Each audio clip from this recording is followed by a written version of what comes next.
God loved me and accepted me. That's why I watch it. Listen. What is justice? Listen. What is justice? Guys, I'm not. Listen. I'm not going to answer these questions. The only reason I'm I don't believe that you're actually going to really do this. The reason I'm a Christian is because I believe it's not. I believe it's not that I have to do certain things. It's just I have a relationship with God, and I've had an direct or indirect. I've had a relationship. I've had an encounter with God. God has direct spoken. or indirect. What do you mean direct? Because I know for sure Christians have an indirect relationship with God, unlike Muslims. We have a direct relationship. We ask God directly, but you cannot do that. You have to go through someone else. Okay, when you want to pray to God, do you go to Him directly or do you have to go through Jesus? He says, no one comes to the Father but through? But because you believe. Sure. Can you go to the Father directly or do you have to go through Jesus? I can go to the Father. No, not according to Jesus. Jesus says no one can come to the Father except through me. So you have an indirect relationship. Listen, do you want a direct relationship? You have to become Muslim. Listen, bro. Accept Islam and you'll have a direct relationship. Listen, bro. The only reason I'm a Christian is because I've had an encounter with Jesus. Jesus spoken to me. That's what I thought. And the only reason how you have become a Christian is this encounter. I can't express what. How do you know it was Jesus? And he wasn't some bad spirit? That's what I'm saying. I can't express it to you. Yeah, but how do you know for sure it was an evil spirit? This is not right. This is not right. You see, look. Imagine now. Imagine now. I have an encounter with God, and God tells me that God is one and only.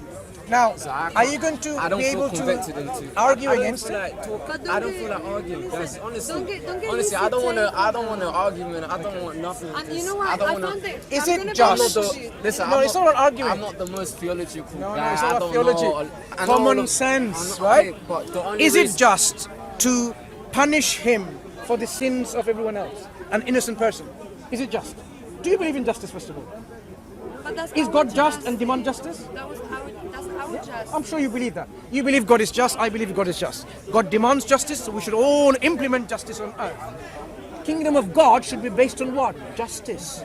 Not just total, like you do whatever you want to do and I'm going to say you're okay. Right? So, do you think it's just that this man is punished for his sin? It's not just, but I found it really disrespectful, that you come in here and you said to me no, I don't think you can forgive, that I have been through that. And are you playing emotional now? No, wait, I'm not playing emotional, I've had this before. No, listen to me, I'm not playing. You don't have to be moved by Look. You need to respect what I'm doing and what I'm saying, why is there need for tears anyway in the first place? Why are you emotional? Why are you emotional?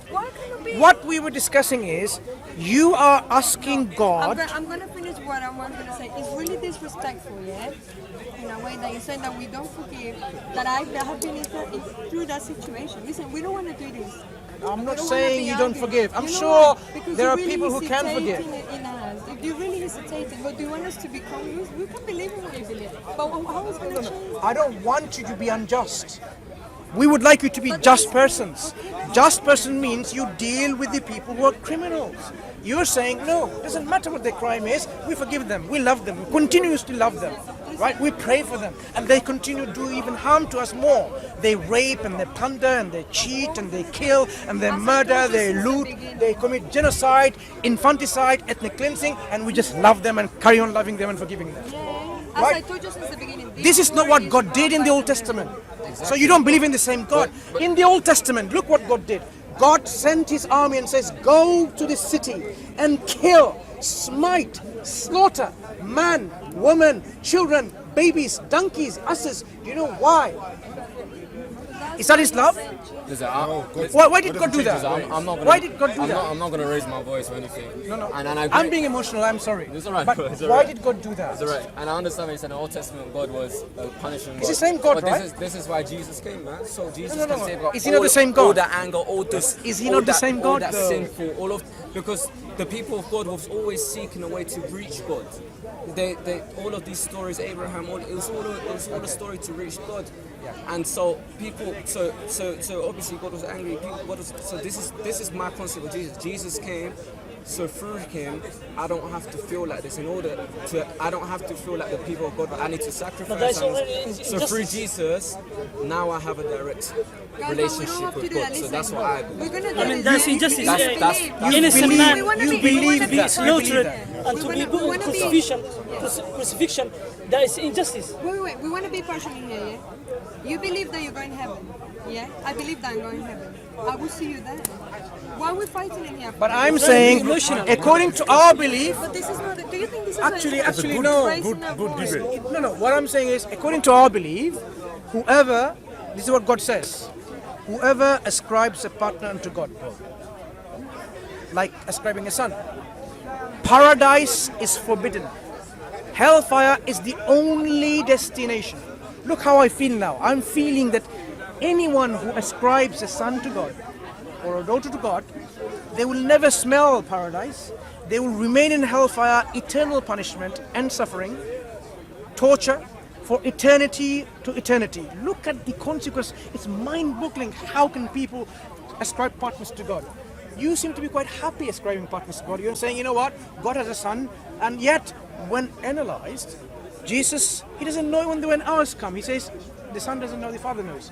You know that God is a being who knows everything.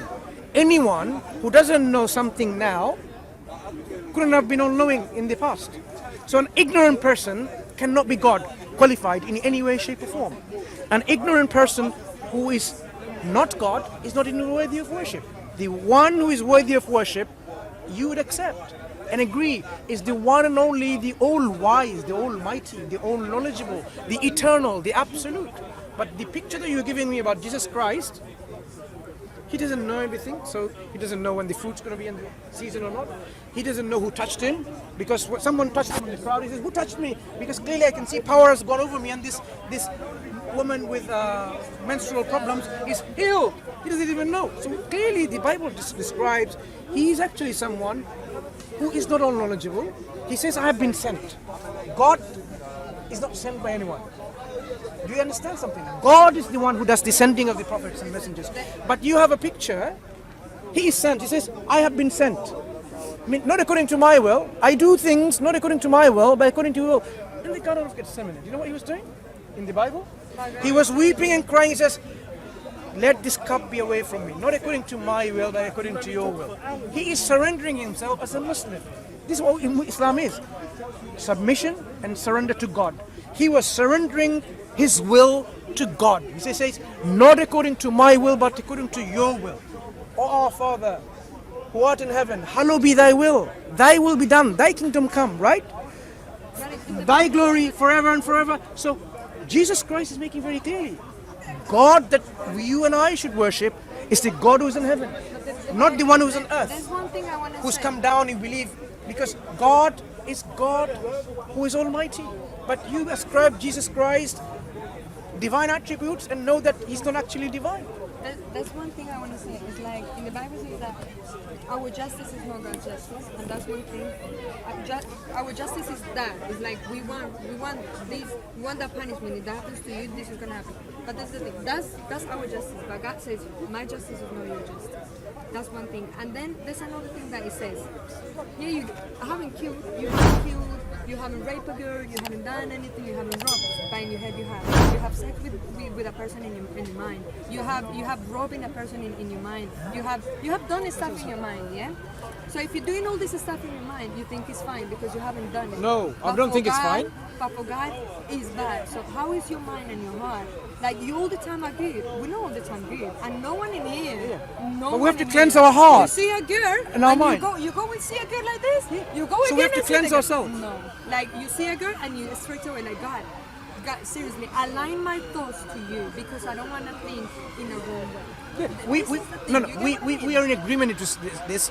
We should stop doing about fight our lusts and our greed and all these desires. And this is what Islam trains you to do. Islam trains you constantly to be a person who is having relationship only in a legal aspect, like in marriage, not outside marriage. So there is no fornication, there is no adultery, there is no girlfriend in Islam. But you accept that in Christianity now you have boyfriends and girlfriends.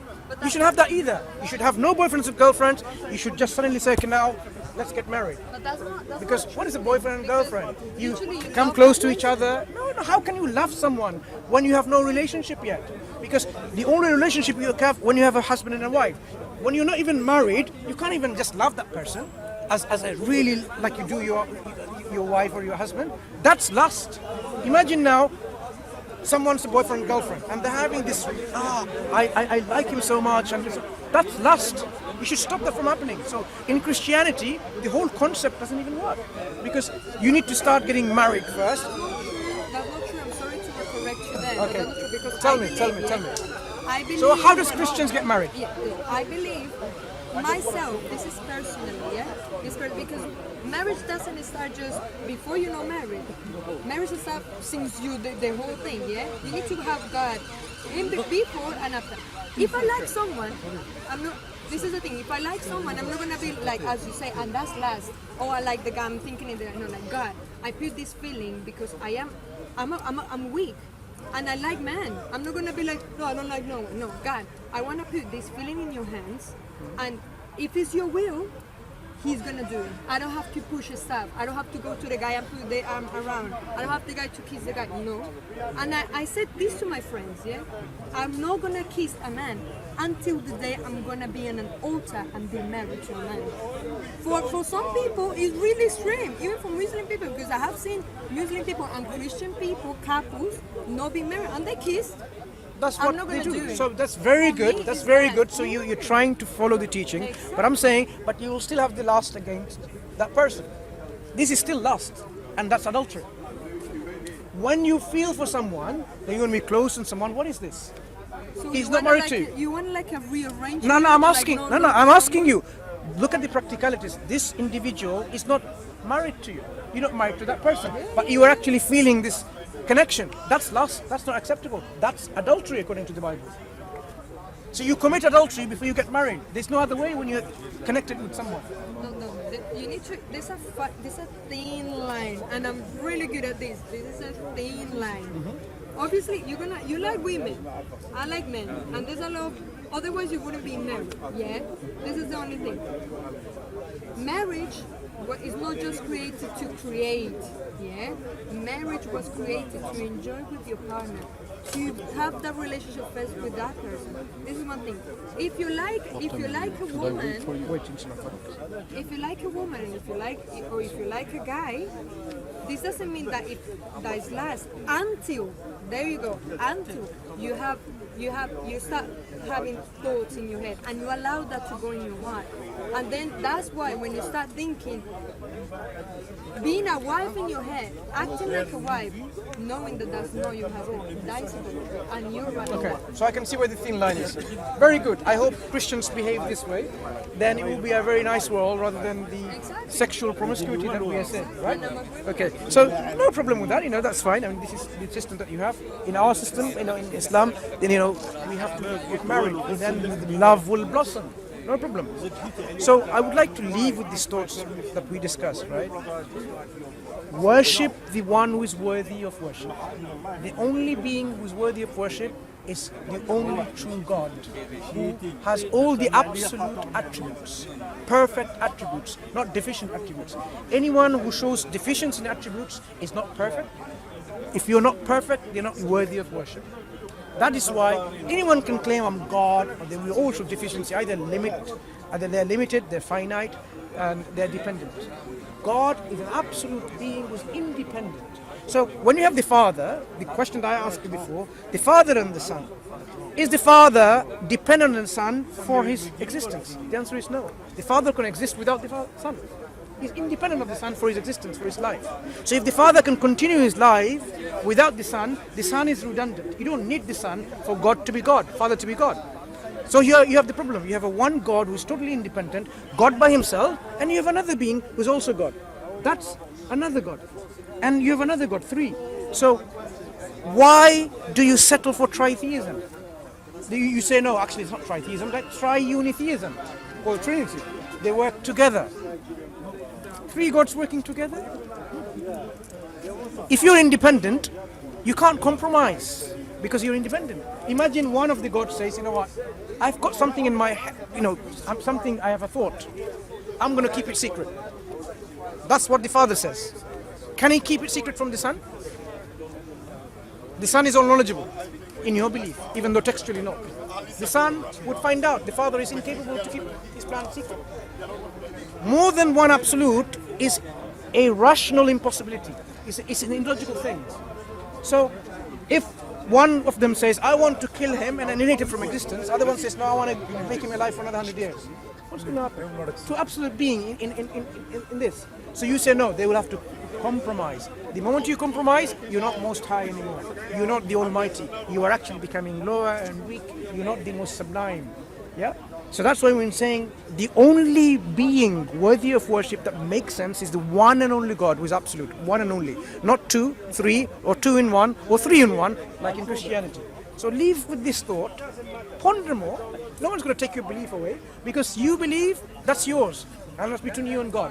No one can force your belief, but you need to make sure, yes, no, that you have to make sure that you have the correct belief, because in the day of judgment, I cannot help you, you cannot help me. I will be standing in front of God, nafsi, myself, trying to see what have I done, what have I believed. Am I going to now be saved of what I've done? This is how we will be. So you can't just rely on, you know what, someone's going to come and help you and so on and so forth. There might be some intercession, you know, like we believe Prophet Sallallahu Alaihi Wasallam can intercede, but this is a bonus. You have no right to say, oh, you have to intercede. Okay? So you have to really be by yourself. So that's why it's important for what we believe is the correct belief. Because if we got the wrong belief, we all know we will be doomed. That's why it's so serious. That's why I brought this up. I apologize first, should I even bring it, but it's important for us to discuss this. Important for us to discuss this because we both believe in God. Okay, our concepts differ, but we need to believe in the correct God so that we all go to heaven. That's all we want. That we are saved from hellfire. Isn't that the case? Okay, so let's work on it. Let's re-examine our faith ourselves and continuously pray to God so that we are guided to Him. To his religion, to his way, to his straight path.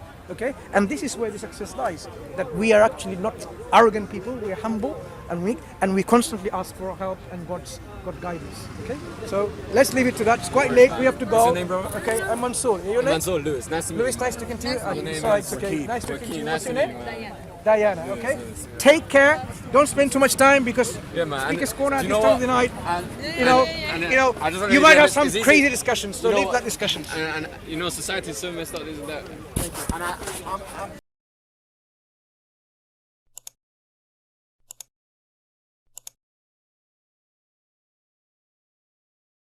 IslamNet is establishing the first of its kind mega mosque, think about that, and Dawah Center in Norway. If you donate to support this cause on behalf of your parents, Allah will inshallah build a home for them in Jannah. Because the Prophet Muhammad ﷺ said, whoever builds a mosque for Allah, Allah will build a house for him in Jannah. So you can inshallah help your parents earn the eternal home in paradise right now by clicking the link below.